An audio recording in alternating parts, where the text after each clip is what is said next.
नमस्कार, स्वागत है आप सभी का डीडी न्यूज के इस खास बुलेटिन एक्सप्रेस 100 में, जहां हम आपके लिए लेकर आते हैं राजनीति, मनोरंजन, देश, दुनिया, खेल और व्यापार जगत की सभी बड़ी खबरों को एक्सप्रेस यानी फटाफट अंदाज में। मैं हूं चंद्रशेखर जोशी। तो आइए शुरू करते हैं तेज खबरों का सिलसिला। मोदी सरकार की जन कल्याण योजनाओं को जन जन तक पहुंचाने के लिए विकसित भारत संकल्प यात्रा देश भर में जारी है। मोदी की गारंटी वाली गाड़ी गांव-गांव पहुंच रही है और पात्र लोगों को सरकारी योजनाओं से जोड़ा जा रहा है। प्रधानमंत्री नरेंद्र मोदी ने बुधवार को विकसित भारत संकल्प यात्रा के लाभार्थियों से संवाद किया। पीएम ने देश भर से जुड़े लाभार्थियों से वर्चुअल माध्यम से बातचीत की। इन सभी ने अपने जीवन में आए सकारात्मक बदलाव के बारे में बताया। पीएम मोदी ने कहा कि यात्रा शुरू होने के बाद उज्ज्वला गैस कनेक्शन के लिए 4.5 लाख नए लाभार्थियों ने आवेदन किया है। पीएम ने बताया कि यात्रा के दौरान मौके पर ही 1 करोड़ आयुष्मान कार्ड दिए जा चुके हैं। प्रधानमंत्री ने महिला सशक्तिकरण के लिए सरकार द्वारा किए जा रहे प्रयासों का भी जिक्र किया। पीएम ने कहा कि ग्रामीण महिलाओं को स्वरोजगार देने के लिए सरकार बहुत बड़ा अभियान चला रही है। प्रधानमंत्री ने किसानों के कल्याण के लिए सरकार द्वारा उठाए जा रहे कदमों के बारे में भी बताया। पीएम ने कहा कि ग्रामीण क्षेत्रों में कृषि उपज के भंडारण की व्यवस्था करने पर सरकार विशेष ध्यान दे रही है। पीएम के साथ बातचीत में लाभार्थियों ने कहा कि मोदी सरकार के प्रयासों से महिलाओं के जीवन में सकारात्मक बदलाव आया है। मध्य प्रदेश के देवास की रुबीना खान ने महिला स्वयं सहायता समूहों से जुड़कर ग्रामीण महिलाओं को हो रहे लाभ के बारे में बताया। प्रधानमंत्री से बातचीत करते हुए हरिद्वार के किसान गुरदेव सिंह ने मत्स्य संपदा योजना से हुए लाभ के बारे में बताया। उन्होंने इससे अपनी आय में हुई बढ़ोतरी के बारे में भी बताया। तमिलनाडु के तिरुवल्लुर से जुड़े किसान हरिकृष्ण ने बताया कि उन्हें किस प्रकार केंद्र सरकार की कृषि विकास योजनाओं से लाभ हुआ है। राजस्थान के कोटा से जुड़ी सपना प्रजापति ने पीएम स्वनिधि योजना से मिली मदद के बारे में बताया। उन्होंने डिजिटल पेमेंट के बढ़ते दायरे के बारे में भी बात की। पीएम आवास योजना की मदद से अपनी पक्की छत पाने वाले त्रिपुरा के अर्जुन सिंह ने प्रधानमंत्री का आभार जताया। नारियल किसानों के लिए बुधवार का दिन अच्छी खबर लेकर आया है। मोदी सरकार ने कोपरा यानी नारियल की गरी का एमएसपी बढ़ाने का फैसला किया है। पिछले साल की तुलना में इस साल मिलिंग कोपरा की एमएसपी 300 रुपये प्रति क्विंटल और बॉल कोपरा की एमएसपी 250 रुपये प्रति क्विंटल बढ़ा दी गई है। मोदी सरकार ने अब मिलिंग कोपरा के लिए किसानों को 11,160 रुपये प्रति क्विंटल देने का फैसला किया है, जबकि बॉल कोपरा के लिए किसानों को 12,000 रुपये प्रति क्विंटल मिलेंगे। केंद्रीय कैबिनेट ने बिहार में गंगा नदी पर दीघा से सोनपुर को जोड़ने वाले 6 लेन पुल के निर्माण को भी मंजूरी दी है। ये पुल करीब 4.5 किलोमीटर लंबा होगा, जो दीघा को सोनपुर से जोड़ेगा। गंगा नदी पर बनने वाले इस पुल के निर्माण में 3,064 करोड़ रुपए खर्च किए जाएंगे। पुल निर्माण 42 महीने में पूरा होगा। गंगा नदी के जलस्तर से पुल इतना ऊंचा होगा कि जिस मार्ग से बड़े जहाज भी आसानी से आ जा सकेंगे। ये पुल राष्ट्रीय राजमार्ग के जरिए उत्तर बिहार और दक्षिण बिहार को जोड़ेगा। Road transport and highways ministry का बजट पिछले 10 सालों में करीब 8 गुना बढ़ा है। वित्त वर्ष 2013-2014 के बजट में मंत्रालय को 34,345.2 हजार करोड़ रुपए आवंटित हुआ था, जो वित्त वर्ष 2023-24 में बढ़कर 2,70,000 करोड़ रुपए पर पहुंच गया। आर्थिक मामलों की कैबिनेट समिति ने पूर्वोत्तर भारत के त्रिपुरा में NH 208 के चौड़ीकरण और सुधार को मंजूरी दी है। इसमें खोवाई से हरिना तक कुल 134.9 किलोमीटर हिस्सा शामिल होगा। इस परियोजना पर करीब 2,486.78 करोड़ रुपए खर्च किए जाएंगे। रक्षा मंत्री राजनाथ सिंह बुधवार को जम्मू के दौरे पर पहुंचे। राजनाथ सिंह ने पुंछ जिले में सेना के अधिकारियों के साथ सुरक्षा स्थिति की समीक्षा की। उन्होंने राजौरी पुंछ सेक्टर में सेना के जवानों से बातचीत की। रक्षा मंत्री राजनाथ सिंह ने कहा कि सेना का प्रत्येक जवान हमारे लिए एक परिवार की तरह महत्वपूर्ण है और सरकार जवानों के साथ खड़ी है। पुंछ जिले में हाल में हुए आतंकी हमले के मद्देनजर राजनाथ सिंह ने कहा, ऐसी घटनाओं से निपटने के लिए पर्याप्त उपाय किए जा रहे हैं ताकि भविष्य में ऐसी घटनाओं को रोका जा सके।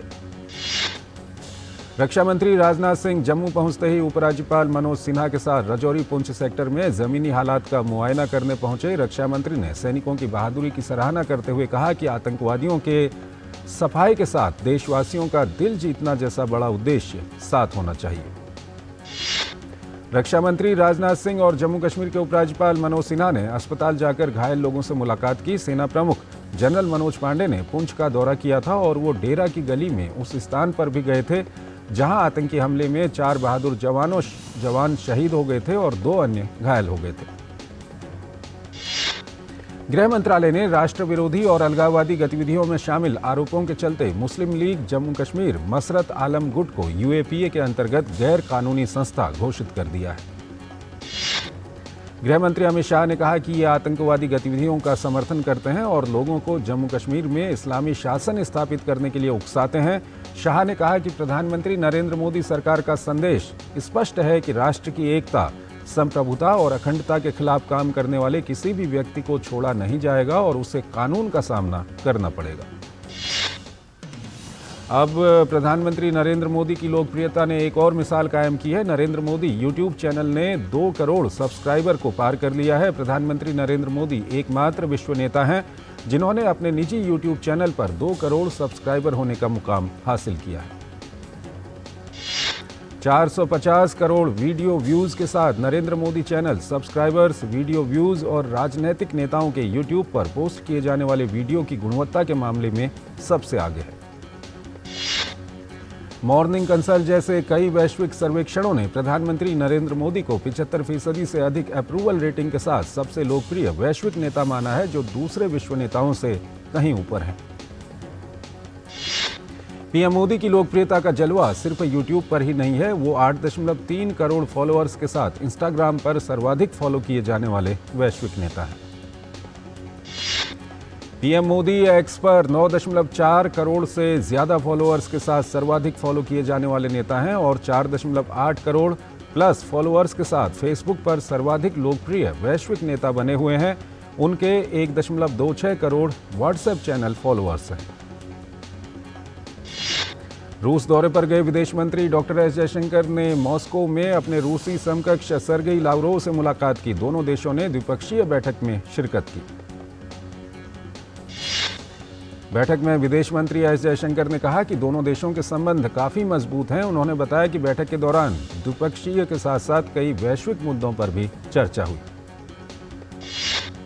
विदेश मंत्री एस जयशंकर ने कहा कि भारत और रूस ने दीर्घकालिक व्यवस्थाओं पर चर्चा की। उन्होंने कहा कि बैठक के दौरान आपसी निवेश, द्विपक्षीय निवेश संधि पर प्रगति की आवश्यकता पर चर्चा की। विदेश मंत्री एस जयशंकर ने कहा कि भारत और यूरेशियन इकोनॉमिक यूनियन के बीच मुक्त व्यापार समझौते के लिए बातचीत जनवरी की दूसरी छमाही में फिर से शुरू की जाएगी। राष्ट्रपति द्रौपदी मुर्मू ने institute of liver and biliary sciences के 9वें दीक्षांत समारोह में शिरकत की। समारोह को संबोधित करते हुए राष्ट्रपति द्रौपदी मुर्मू ने कहा कि लोगों में अंगदान के प्रति जागरूकता फैलाने की जरूरत है। उन्होंने कहा कि कई लोग अंग न मिलने की वजह से अंग प्रत्यारोपण से वंचित रह जाते हैं। डिग्री पाने वाले 65 छात्रों में से 37 बेटियों की सफलता पर प्रसन्नता व्यक्त करते हुए राष्ट्रपति ने कहा कि बेटियों को समुचित अवसर मिले तो वो लड़कों से आगे निकल सकती हैं। राष्ट्रपति ने प्रिवेंटिव हेल्थ केयर पर ध्यान देने की जरूरत बताई है। उन्होंने कहा कि लीवर शरीर का सिक्योरिटी गार्ड है। 1000 से अधिक लीवर ट्रांसप्लांट करने पर institute of liver and biliary sciences को बधाई देते हुए राष्ट्रपति ने कहा कि संस्थान ने चिकित्सा के साथ साथ रिसर्च में भी उच्च आदर्श स्थापित किए हैं। राष्ट्रपति ने उपाधि पाए डॉक्टरों से कहा कि वो आगे सेवा भावना और संवेदनशीलता के साथ जिम्मेदारी निभाएंगे। कार्यक्रम के दौरान चिकित्सा क्षेत्र में अतुलनीय योगदान के लिए कई चिकित्सकों को सम्मानित भी किया गया। अयोध्या में भव्य राम मंदिर लगभग बनकर तैयार है। आगामी 22 जनवरी को रामलला की प्राण प्रतिष्ठा होगी। इसको लेकर अयोध्या में तैयारियां जोरों पर चल रही हैं। इसकी विशेषता और संरचना को लेकर लोगों में काफी उत्सुकता है। बुधवार को श्री राम जन्मभूमि तीर्थ क्षेत्र के महासचिव चंपत राय ने श्री राम जन्मभूमि मंदिर के मानचित्र के बारे में विस्तृत जानकारी साझा की। उन्होंने वीडियो के माध्यम से पूरे मंदिर का नक्शा पेश किया। चंपत राय ने बताया कि मंदिर का निर्माण 70 एकड़ भूमि के उत्तरी भाग पर किया जा रहा है। 3 मंजिला मंदिर बनाया जा रहा है। मंदिर के भूतल का काम पूरा हो चुका है, जबकि पहली मंजिल निर्माणाधीन है। राम मंदिर भव्यता के साथ भारतीय परंपरा एवं तकनीक का भी पर्याय है। चंपत राय के अनुसार राम मंदिर परिसर में कुल 392 खंभे होंगे। राम मंदिर का परकोटा 732 मीटर तक फैला होगा। रामलला की प्राण प्रतिष्ठा की पूजन विधि 16 जनवरी से शुरू होगी और 22 जनवरी को संपन्न होगी। राम मंदिर की प्राण प्रतिष्ठा से पहले अयोध्या एयरपोर्ट का उद्घाटन किया जाना है। उत्तर प्रदेश के डिप्टी सीएम केशव प्रसाद मौर्य अयोध्या पहुंचे। उन्होंने यहां एयरपोर्ट का निरीक्षण किया और संबंधित अधिकारियों को निर्देश भी दिए। कांग्रेस नेता राहुल गांधी 14 जनवरी को मणिपुर से भारत न्याय यात्रा शुरू करेंगे। ये यात्रा 20 मार्च को मुंबई में समाप्त होगी। भारत न्याय यात्रा असम, पश्चिम बंगाल, बिहार, छत्तीसगढ़, यूपी, एमपी, गुजरात सहित 14 राज्यों से होकर 6200 किलोमीटर की दूरी तय करेगी। दिल्ली पुलिस की स्पेशल सेल, एनएसजी की forensic team, dog squad, NIA की टीम के साथ इजराइल दूतावास के बाहर हुए धमाके की जांच कर रही है। दिल्ली पुलिस की स्पेशल सेल वहां लगे सभी सीसीटीवी कैमरों को चेक कर रही है। पुलिस के अनुसार सीसीटीवी फुटेज में 2 संदिग्ध लोग दिखे हैं जो धमाके से पहले घटनास्थल पर घूम रहे थे, जिसकी जांच पड़ताल जारी है। छत्तीसगढ़ में महादेव ऐप मामले में पुलिस को बड़ी कामयाबी मिली है। लंबे समय से फरार चल रहा आरोपी दीपक नेपाली को पुलिस ने आखिरकार गिरफ्तार कर लिया है। आरोपी दीपक नेपाली को वैशाली नगर क्षेत्र से गिरफ्तार किया गया है। संजय भंडारी के खिलाफ ईडी में चल रहे मामले में रॉबर्ट वाड्रा की मुश्किलें बढ़ती नजर आ रही हैं। ईडी ने मनी लॉन्ड्रिंग के मामले में संजय भंडारी के करीबी यूएई स्थित एनआरआई व्यवसायी सीसी उर्फ चेरुवथूर चुकुट्टी थम्पी और यूके के नागरिक सुमित चड्ढा के खिलाफ दिल्ली की अदालत में चार्जशीट दायर की है। चार्जशीट में प्रियंका गांधी के पति रॉबर्ट वाड्रा के नाम का भी जिक्र है। देश में कोरोना के सक्रिय मामलों की संख्या 4093 हो गई है। वहीं पिछले 24 घंटे में देश में कोरोना के 529 नए मामले सामने आए हैं। कोरोना से 3 लोगों की मौत भी हुई है। इसमें कर्नाटक में 2 और गुजरात में 1 मरीज की मौत हुई है। देश भर में ठंड का कहर बढ़ता जा रहा है। देश की राजधानी हो या देश के प्रमुख शहर, ठंड का प्रकोप सभी जगहों पर है। राजधानी दिल्ली में आज भारी कोहरा देखने को मिला, जिसके कारण तापमान में काफी गिरावट हुई है। उच्चतम न्यायालय ने कार्यवाहियों के स्थगन की मांग करने वाले वकीलों के लिए मानक परिचालन प्रक्रिया यानी एसओपी तैयार करने के वास्ते न्यायाधीशों की एक समिति बनाई है। समिति ने इस मुद्दे पर बार और अन्य हितधारकों के सुझाव आमंत्रित किए हैं। मुख्यमंत्री हेमंत सोरेन को हाईकोर्ट से बड़ी राहत मिली है। लीज आवंटन मामले में दाखिल जनहित याचिका को खारिज कर दिया। अदालत ने माना कि पूर्व में शिवशंकर शर्मा ने इस तरह का आरोप लगाते हुए हाईकोर्ट में याचिका दाखिल की थी, जिसे सुप्रीम कोर्ट ने खारिज कर दिया था। ऐसे में समान आरोप में याचिका पर सुनवाई नहीं की जा सकती है। इलाहाबाद हाईकोर्ट ने माना कि एक बार क्रूरता साबित होने पर तलाक लेने की कार्रवाई का कारण बनता है। कोर्ट ने कहा कि क्रूरता के मामलों में अदालत को वैवाहिक रिश्ते को बहाल करने का आदेश पारित करने से पहले अन्य परिस्थितियों पर भी गौर करना चाहिए। मद्रास हाईकोर्ट ने हाल ही में हिंदू धार्मिक और धर्मार्थ बंदोबस्ती विभाग को विरुधुनगर जिले के अरुलमिगु चेल्लियारम्मन मंदिर में मार्गाजी उत्सव आयोजित करने का निर्देश दिया। साथ ही ये सुनिश्चित किया कि अनुसूचित जाति समुदाय के लोगों सहित सभी भक्तों को मंदिर में अनुमति दी जाए। बुधवार को बीएसई सेंसेक्स 701 अंक की तेजी पर 72,038 के लेवल पर बंद हुआ है, जबकि नेशनल स्टॉक एक्सचेंज का निफ्टी 206 अंक की तेजी पर 21,643 के लेवल पर बंद हुआ है। नेशनल स्टॉक एक्सचेंज के निफ्टी ने बुधवार को पहली बार 21,650 अंक के लेवल को पार किया है, जबकि सेंसेक्स 72,000 के अंक को पार कर नए ऑल टाइम हाई पर पहुंच गया है। दुनिया भर में क्रिसमस और नए साल की छुट्टियों के बीच शेयरों का ट्रेडिंग वॉल्यूम गिरा है, लेकिन ग्लोबल मार्केट के पॉजिटिव ट्रेड की वजह से भारत के शेयर बाजार में बम्पर तेजी दर्ज की गई है। बुधवार को Nifty mid cap 100, BSE small cap Nifty, IT और निफ्टी बैंक इंडेक्स में अच्छी तेजी दर्ज की जा रही थी। शेयर बाजार के टॉप गेनर्स की बात करें तो अल्ट्राटेक, हिंडाल्को के शेयर 4% से अधिक की तेजी पर कामकाज कर रहे थे, जबकि बजाज ऑटो, टाटा मोटर्स में 3% से अधिक की तेजी दर्ज की जा रही थी। बुधवार को एनटीपीसी, ओएनजीसी, अडानी एंटरप्राइजेज और ब्रिटानिया के शेयरों में काफी गिरावट दर्ज की गई। वैश्विक स्तर पर WTI कच्चा तेल 0.48% की गिरावट के साथ $75.21 प्रति बैरल हो गया, जबकि ब्रेंट क्रूड का दाम 0.31% की गिरावट के साथ $80.82 प्रति बैरल पहुंच गया है। अंतर्राष्ट्रीय स्तर पर कच्चे तेल की कीमतों में गिरावट के बावजूद घरेलू स्तर पर तेल के दाम स्थिर रहे। दिल्ली में पेट्रोल 96.72 रुपये प्रति लीटर, जबकि डीजल 89.62 रुपये प्रति लीटर पर बरकरार रहा। वैश्विक बाजार में डॉलर की बढ़ती मांग की वजह से आज अमेरिकी डॉलर के मुकाबले रुपया 16 पैसे गिरकर 83.35 पर बंद हुआ। भारतीय रिजर्व बैंक विदेशी मुद्रा से संबंधित सेवाओं की सुविधा के लिए मनी चेंजर्स के अथॉरिटी को आसान और रेशनल बनाने के उद्देश्य से नए ड्राफ्ट नॉर्म का एक सेट लेकर आया है। आरबीआई ने कहा कि इसका उद्देश्य तेजी से बढ़ती भारतीय अर्थव्यवस्था की उभरती आवश्यकताओं को पूरा करना है। देश में आज 24 कैरेट सोने का रेट 190 रुपये की बढ़त के साथ 63,030 रुपये प्रति 10 ग्राम पहुंच गया है। वहीं आज चांदी की कीमत 200 रुपये प्रति किलो घटकर 74,700 रुपये प्रति किलो हो गई। एयर इंडिया ने अपने यात्रियों के लिए एक खास घोषणा की है, जिसके तहत सर्दियों के मौसम के दौरान यात्रा करने वाले यात्री कोहरे के कारण देरी की आशंका होने पर बिना किसी अतिरिक्त लागत के अपनी बुकिंग को रिशेड्यूल या कैंसिल कर सकते हैं। भारतीय स्टेट बैंक ने तत्काल प्रभाव से कुछ सावधि जमा पर ब्याज दरें 0.5% तक बढ़ा दी हैं।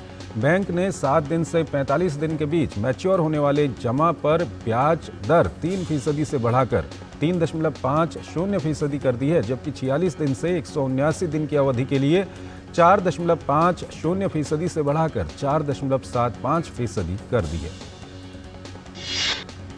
जर्मनी के वरिष्ठ राजनेता वोल्फगैंग शायउबल का 81 वर्ष की आयु में निधन हो गया। लगभग 50 साल तक संसद के सदस्य के रूप में काम करने वाले वोल्फगैंग एंजेला मर्केल के सरकार में बतौर वित्त मंत्री अपनी सेवाएं दे चुके हैं। पिछले दिनों हमास द्वारा इजरायल पर किए गए घातक हमले से सबक लेते हुए दक्षिण कोरिया के सुरक्षा बलों ने सोल में उत्तर कोरिया की किसी भी हमले से बचने के लिए पूर्ण तैयारी को लेकर रक्षा अभ्यास किया।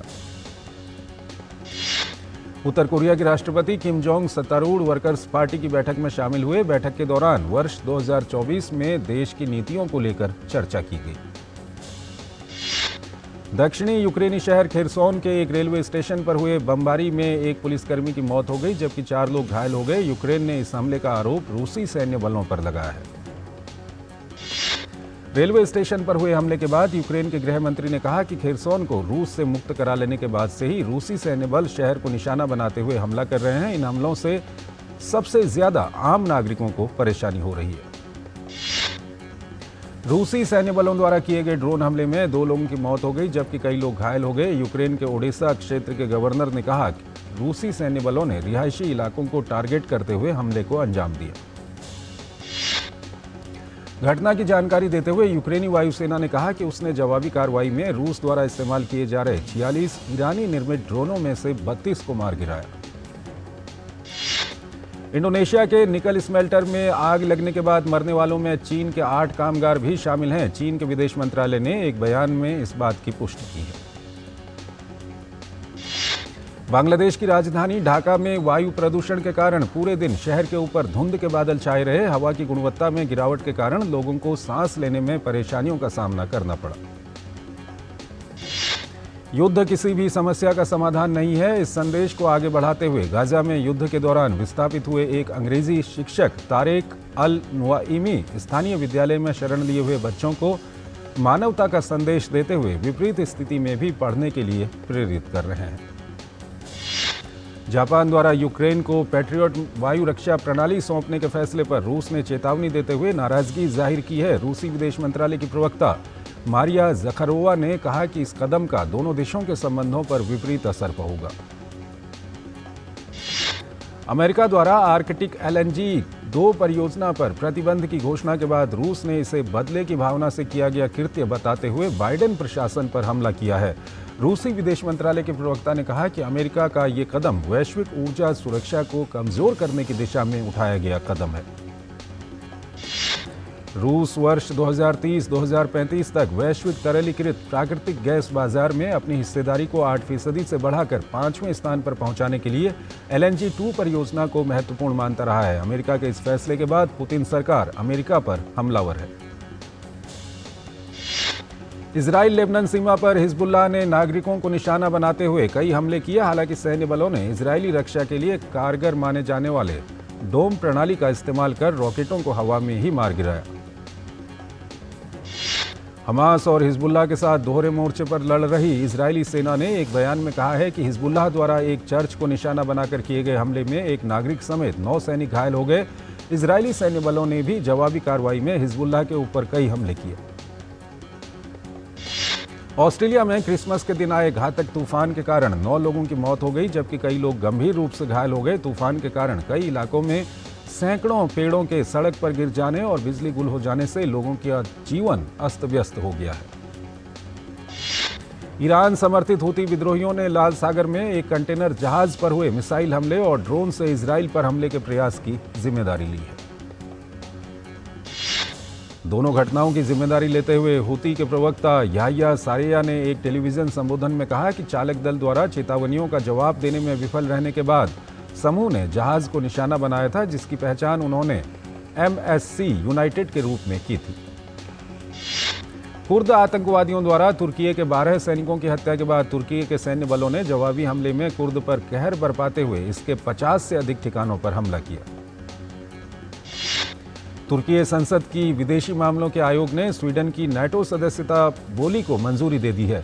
लगभग 19 महीने की देरी के बाद तुर्की का ये फैसला पश्चिमी ब्लॉक का विस्तार करने की दिशा में एक महत्वपूर्ण कदम है।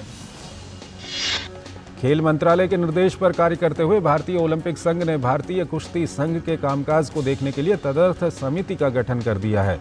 इस समिति के चेयरमैन भारतीय वुशु संघ के अध्यक्ष भूपिंदर सिंह बाजुआ को बनाया गया है।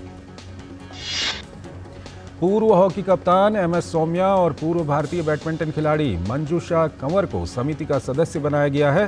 गौरतलब है कि खेल मंत्रालय ने रविवार को नवनिर्वाचित भारतीय कुश्ती संघ की गतिविधियों को निलंबित कर दिया था।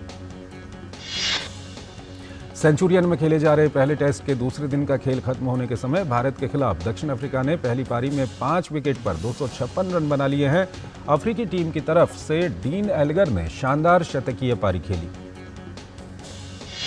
इससे पहले भारतीय टीम पहली पारी में 245 रन बनाकर ऑल आउट हो गई। KL राहुल ने शानदार पारी खेलते हुए अपना शतक पूरा किया। वो 101 रन बनाकर अंतिम बल्लेबाज के रूप में पवेलियन लौटे।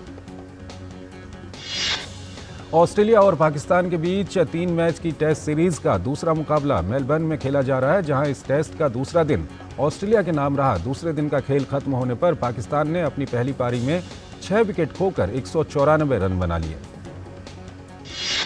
ऑस्ट्रेलिया की पहली पारी के स्कोर 318 रन से पाकिस्तान अभी भी 124 रन पीछे है। पाकिस्तान की ओर से अब्दुल शफीक ने 62 और कप्तान शान मसूद ने 54 रन की पारी खेली। इससे पहले ऑस्ट्रेलिया की टीम ने दूसरे दिन 318 रन बनाए। सलामी बल्लेबाज लिटन दास की नाबाद 42 रन की धैर्यपूर्ण पारी की मदद से बांग्लादेश ने पहले T20 अंतर्राष्ट्रीय क्रिकेट मैच में न्यूजीलैंड को 5 विकेट से हरा दिया है। बांग्लादेश ने 18 ओवर 4 गेंदों में 5 विकेट पर 137 रन बनाकर जीत दर्ज की और 3 मैच की श्रृंखला में 1-0 से बढ़त बनाई। स्टार जिम्नास्ट दीपा कर्माकर अगले हफ्ते भुवनेश्वर में 8 साल बाद सीनियर कलात्मक जिम्नास्टिक राष्ट्रीय चैंपियनशिप में हिस्सा लेंगी। प्रतियोगिता 2 से 4 जनवरी तक होगी। टेनिस स्टार नोवाक जोकोविच का कहना है कि वो अभी लंबे समय तक टेनिस खेलने के लिए तैयार हैं। कार्लोस अल्कराज के खिलाफ एक प्रदर्शनी मैच से पहले जोकोविच ने कहा कि उनका प्लान 40 वर्ष के बाद भी टेनिस खेलते रहने का है। इंग्लिश प्रीमियर लीग में मैनचेस्टर यूनाइटेड ने एस्टन विला को 3-2 से हरा दिया है। मैनचेस्टर यूनाइटेड ने 2 गोल से पिछड़ने के बाद वापसी करते हुए मैच को अपने नाम किया। मैन यू की तरफ से तीनों गोल दूसरे हाफ में हुए। प्रीमियर लीग में ही खेले गए एक अन्य मैच में लिवरपूल ने बर्नले को 2-0 से हरा दिया। लिवरपूल की तरफ से दोनों हाफ में 1-1 गोल हुए। इस जीत के साथ लिवरपूल ने अंक तालिका में शीर्ष स्थान हासिल कर लिया है। प्रीमियर लीग में ही नॉटिंघम फॉरेस्ट और न्यूकासल यूनाइटेड के बीच खेला गया मुकाबला भी बेहद रोमांचक रहा। हालांकि यहां नॉटिंघम फॉरेस्ट का दबदबा नजर आया। नॉटिंघम फॉरेस्ट के खिलाड़ी क्रिस वुड ने शानदार हैट्रिक लगाकर इस मुकाबले में अपनी टीम को 3-1 से जीत दिलाई। ऑस्कर विजेता फिल्म पैरासाइट में अपनी दमदार अभिनय से दुनिया भर में विशेष पहचान बनाने वाले अभिनेता ली सुन क्यून का निधन हो गया है। अभिनेता को सोल में उनके कार के अंदर मृत पाया गया। तमिल फिल्म कोचादाइया से जुड़े धोखाधड़ी के एक मामले में अभिनेता रजनीकांत की पत्नी लता रजनीकांत को कोर्ट से जमानत मिल गई है। हिंदी सिनेमा के मशहूर अभिनेता सलमान खान की आज 58वां सलमान खान का जन्मदिन है। फिल्म बीवी हो तो ऐसी से बतौर सहायक अभिनेता अपना फिल्मी सफर शुरू करने वाले सलमान पिछले 3 दशकों से सिल्वर स्क्रीन को अपना दमदार परफॉर्मेंस दे रहे हैं। एनिमल में जोया का बेहतरीन किरदार निभाकर दर्शकों की चहेती बन चुकी अभिनेत्री तृप्ति डिमरी कार्तिक आर्यन के साथ बहुत जल्द फिल्म आशिकी 3 में स्क्रीन शेयर करती नजर आ सकती है। टीआरपी चार्ट में कोई खास कमाल नहीं दिखा पाने के कारण बिग बॉस के निर्माताओं ने सीजन 17 के फिनाले की तारीख को आगे नहीं बढ़ाने का फैसला किया है।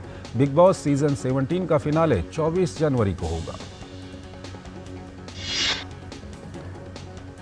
तो इस बुलेटिन में फिलहाल इतना ही। आप हमारी पूरी टीम को इजाजत दीजिए। नमस्कार।